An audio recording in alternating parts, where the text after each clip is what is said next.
people, this is Pearl Hong, and today may nagtanong sa atin, what is your ideal environment sa iyong workplace?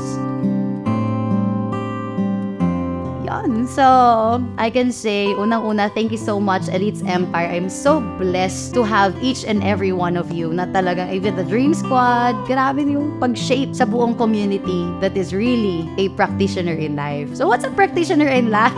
What are the culture, best practices that we have? Unang-una, we do believe as a community, everyone should contribute. Napanood ko to sa Avatar. Yung last na Avatar na movie, sabi niya, di ba dumating si Jake Sully sa isang tribe. Galing siya sa forest, napunta siya sa ocean, tribe ng mga avatar. Alam mo, sinabi sa kanya, oh, here's your things. I'll accept you in my tribe. Here's your things. But learn fast for you to contribute something. Why? That's a healthy environment. If you know the giving and receiving, hindi pwede na pumunta lang sa environment, tapos yun na yun. You just receive, but you don't give. It's not healthy. So our workplace that is really healthy is we know how to value it. And as we value it, it means that we value each other. Kasi parang yung isang body of water. What's the healthiest body of water? It's waterfalls, di ba? Nandyan yung mga salmon, andyan yung mga hipon.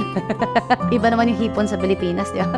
Andyan yung mga salmon, mga ganyan. Very healthy ang lalaki. Why? It's because yung waterfalls, may in, may out. May in, may out. It's a cycle. Pero ano yung pinaka hindi healthy na water? It's the Dead Sea. Why? It's because wala siyang outlet. Yun lang siya. So wala siyang umiikot kasi na flow of water sa kanila, or sa isang environment, I can say, the flow of energy that they give and take. Diba? Kaya mas maganda may giving, receiving. And at the same time, if that is your workplace, everyone knows that they are valued. Everyone is so happy doing their thing. They are passionate in creating their own life.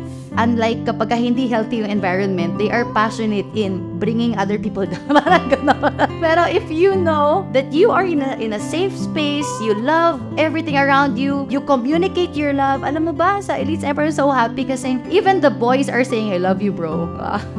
Even everyone, you receive like, I love you. They hug each other. They communicate very well. If something is not okay, you communicate. For me, that's a healthy workplace. Hindi pwedeng magkikim-kim ka eh. Tapos bahala na siya lang. Tapos pag may ginawa yung isang tao, nakininkiman mo. Pag dumating ang point na may ginawa siyang something na hindi naman grabe, very light, grabe yung reaction mo na tapos sasabihin mo yung isang tao na yun, bakit? Wala naman yung ginawa ko, grabe reaction niya. Parang pang 100, 10 lang yung ginawa ko. Bakit? It's kasi para siyang nakimkim na.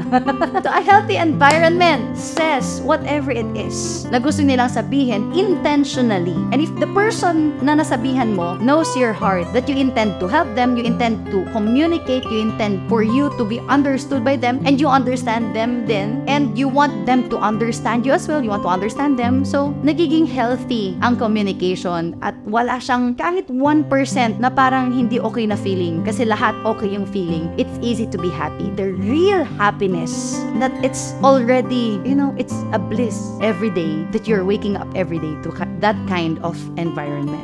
Another is everyone appreciates each other. Mas masaya yun, no? Pagka gano'n na, uy, congrats! Uy, congrats! Uy, congrats! Because they know that they are certain that time will come, sila naman magkakaganon. If your people knows, if the people in your environment knows that every one of them will get that goal, will ace in life, definitely they will be happy to each other. Kasi sabihin nila na, wala pa man ako ngayong 100,000 per month, pero baka next month nandito na. Because they have certainty in their heart. So you need to inject certainty in their heart that someday they're gonna make it. And third, we celebrate each other's success and happiness. We celebrate the success.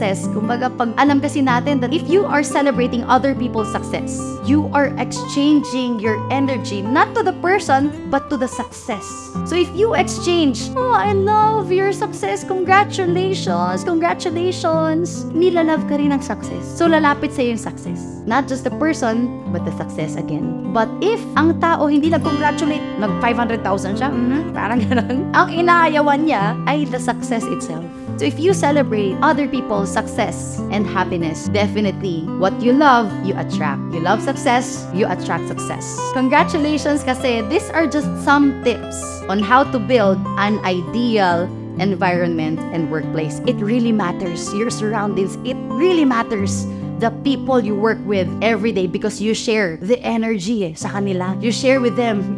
You exchange energies with them. Pasok sa'yo. Mga ganun lang yan eh.